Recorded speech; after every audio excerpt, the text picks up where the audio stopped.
Alright, it's 9:20. Means it's 4:20 somewhere. If you got one, spark up.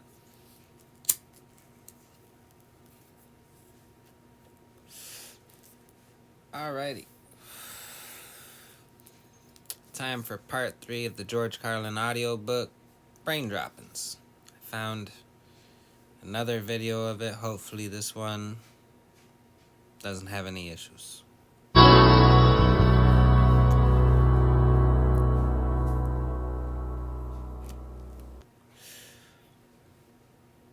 One morning recently, there was something I couldn't remember.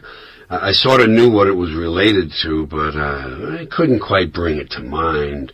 Seemed like the letter M was involved. And then, suddenly it came to me. I remembered it. That was in the morning. Then later that afternoon, even though I was able to recall my experience that morning of not being able to remember something, I could no longer remember what the thing was, what it was related to, or what letter of the alphabet had been involved. And what's strange to me is that morning, the first time I couldn't remember it, the thing did eventually come back to me. But later that afternoon, in spite of this earlier success, I drew a complete blank. I still don't know what it was. And the nice thing is that a month from now, I'll have no memory of the incident whatsoever. Unless, of course...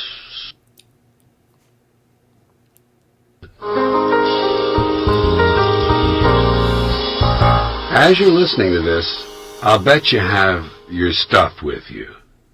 Or nearby. I'll bet anything. In your pockets. Guys have stuff in their pockets. Women have stuff in their purses. Or some women have pockets and some guys have purses. That's okay. So all different ways of carrying your stuff. Then there's all the stuff you have in your car.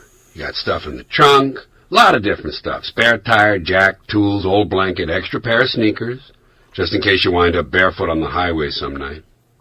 And you've got other stuff in your car, in the glove box, stuff you might need in a hurry, flashlight, map, sunglasses, automatic weapon. You know, just in case you wind up barefoot on the highway some night. So stuff is important. You gotta take care of your stuff. You gotta have a place for your stuff.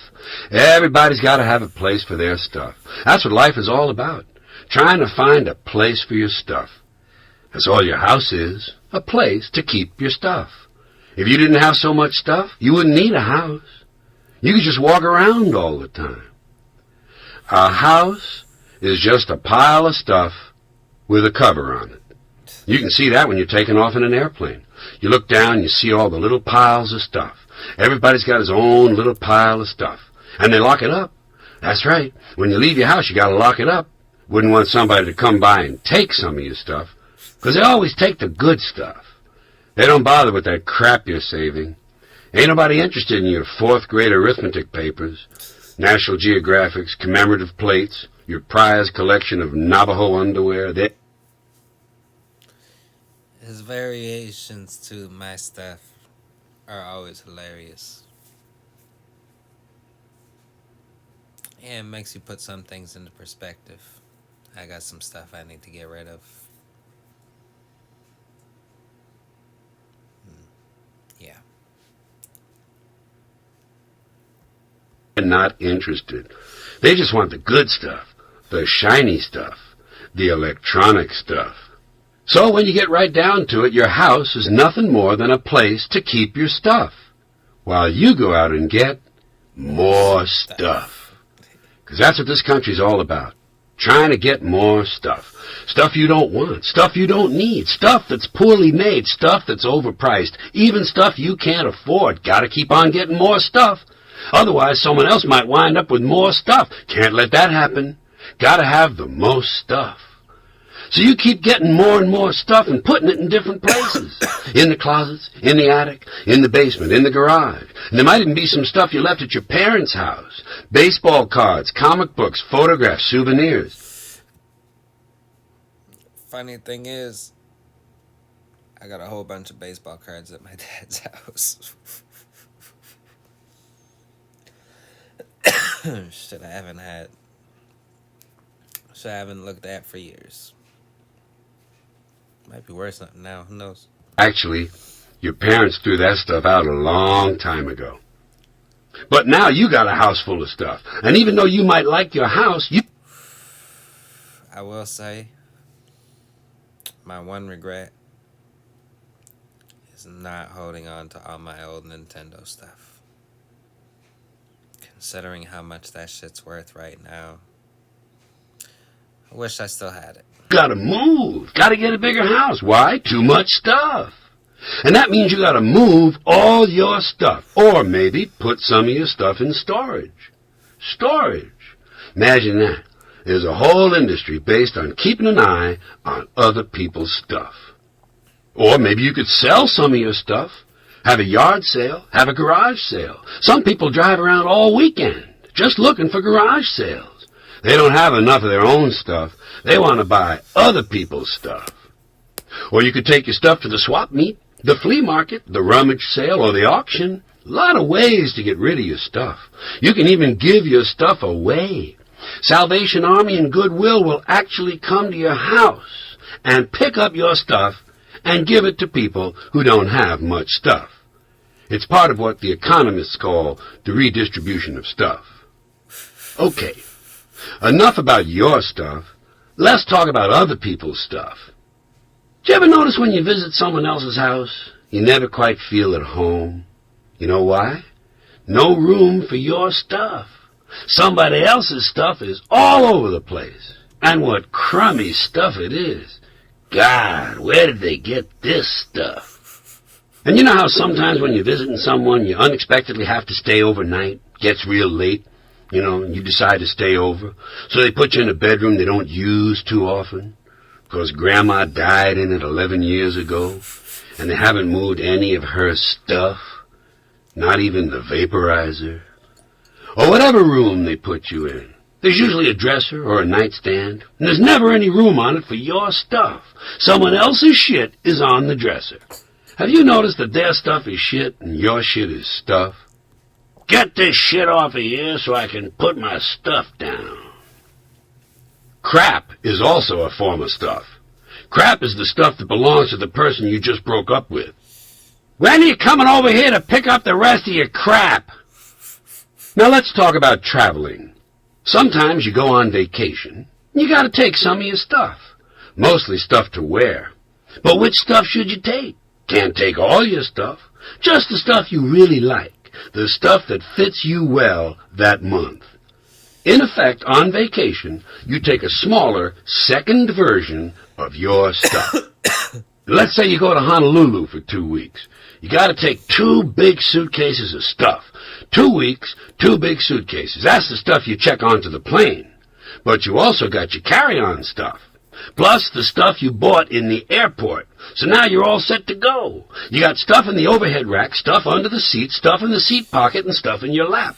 And let's not forget the stuff you're going to steal from the airline. Silverware, soap, blanket, toilet paper, salt, and pepper shakers. Too bad those headsets won't work at home. And so you fly to Honolulu and claim your stuff, if the airline didn't drop it in the ocean.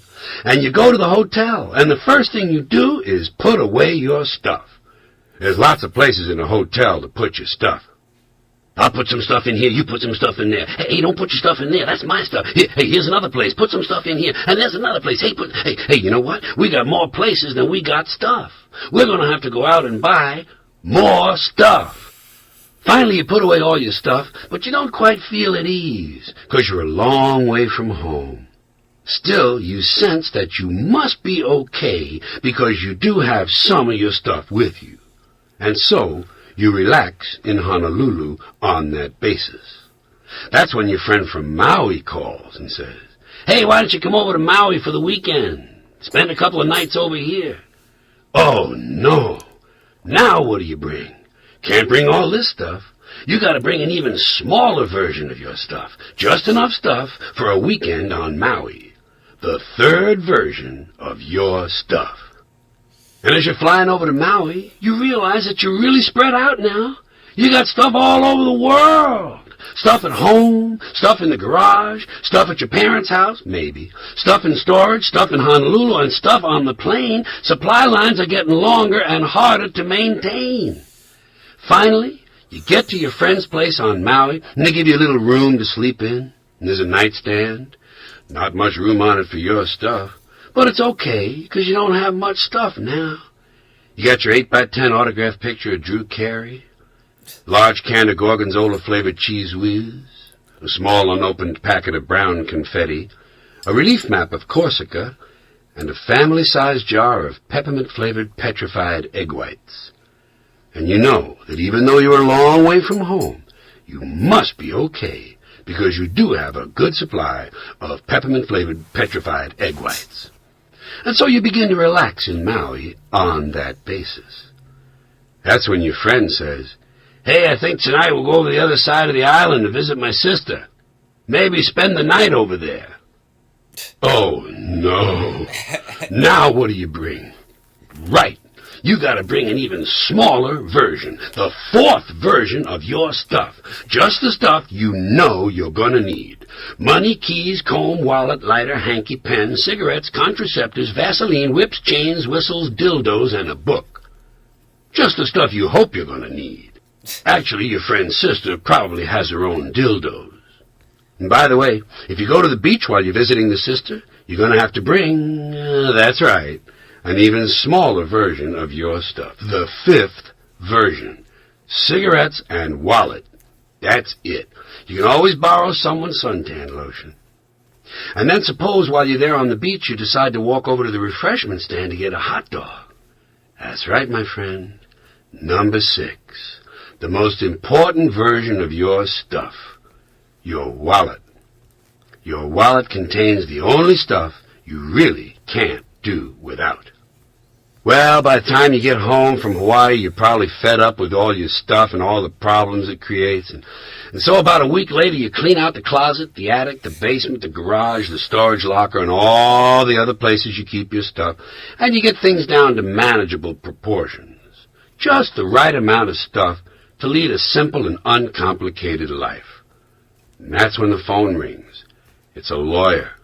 Seems your aunt has died and left you all her stuff. Oh, no. Now what do? Right. You do the only thing you can do. The honorable thing. You tell the lawyer to...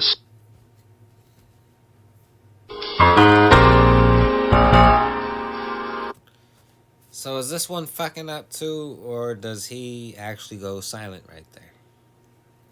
I feel like it was almost like censored. But like, what the fuck?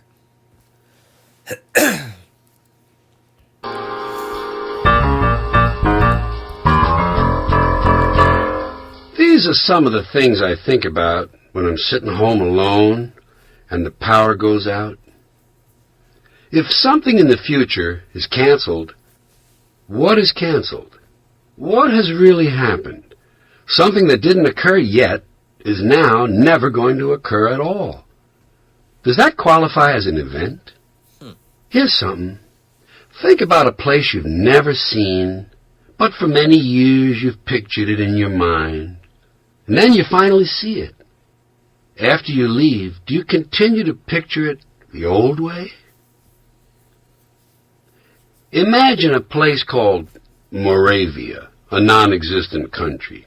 See it in your mind. See a few details. Okay, now Moravia ceases to exist.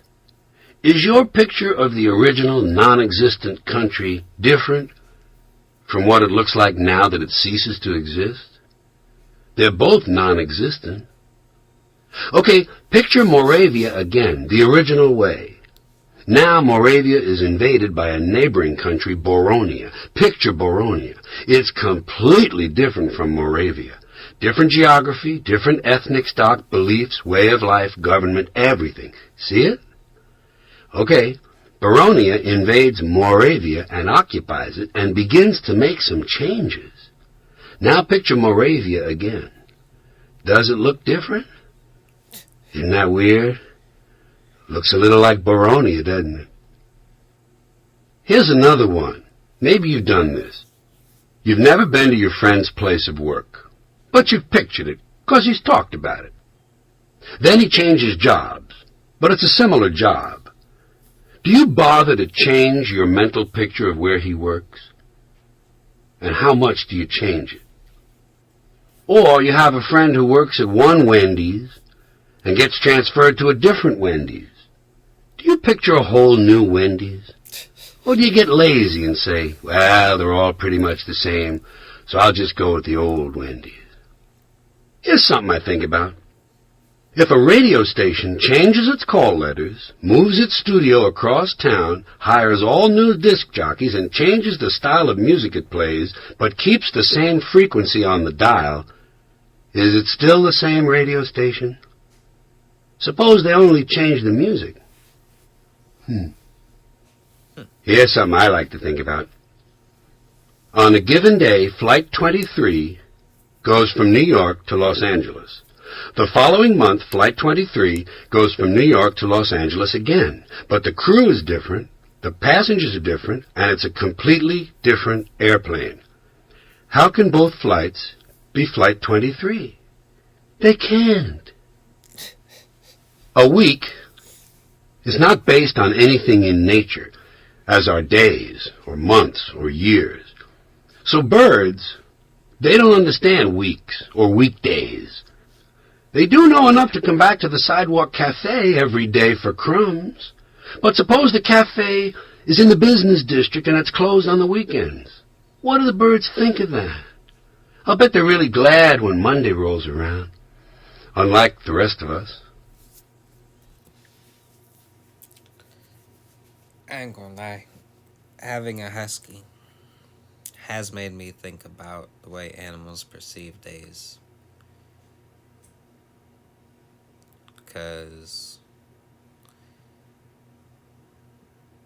I don't know. There's times where I feel like he knows what day of the week it is. Based, like which days I go to work. And then which days I'm off. And then certain times of the year I get early days. Which he's always, his behavior is different in the morning on, say, my days off than it is on days I have to work. His behavior is way different. And at a certain time, he makes his way to the window knowing I'm going to be home soon. And just sits there and looks out the window until I get home. People have said it's, oh no, he just hears your car. So I tested that and parked up the street one day and walked. And as I hit the corner, sure enough, he was in the window. And then if I get off like an hour earlier or something, and which time to time happens, he's not in the window.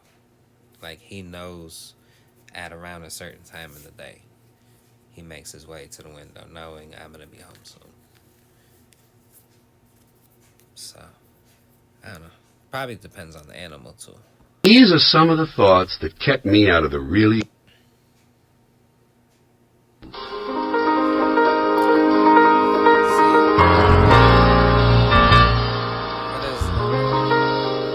You know what we need?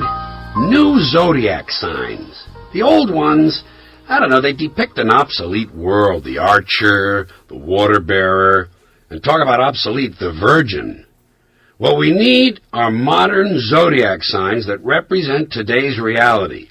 The serial rapist, the lone gunman, the suicide bomber, the paranoid schizophrenic, the transsexual crackhead, the money launderer, the disgruntled postal worker, the diseased homeless veteran, the South American drug lord, the third-generation welfare recipient, the human immunodeficiency virus, and the personal trainer. And in case you're one of those people who doesn't relate well to the real world, here's a nice, safe zodiac for you. The soccer mom, the sensitive male, the special needs child, the role model, the overachiever, the jogger, the little leaguer, the recycler, the anchor person, the codependent, the Domino's delivery boy, and the recovering shop.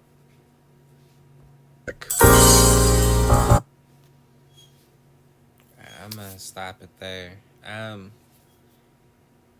As someone who did Did he actually like end all of his segments on cliffhangers, or is something going on with this? Like, I don't know. 'Cause this is. Well, I can't. I'll have to watch part one again to see if that one had the same thing. But this is two different videos, and it's doing that. But yeah, so the my stuff, that was based off of his main one. I had heard that before. Always good for a laugh though. Did hear some new stuff, but so this is part 3 of Brain Droppings by George Carlin. Parts 1 and 2 are in the playlist, so go ahead and check those out. Other than that, y'all have a nice night. Thanks for watching. Stay blazing.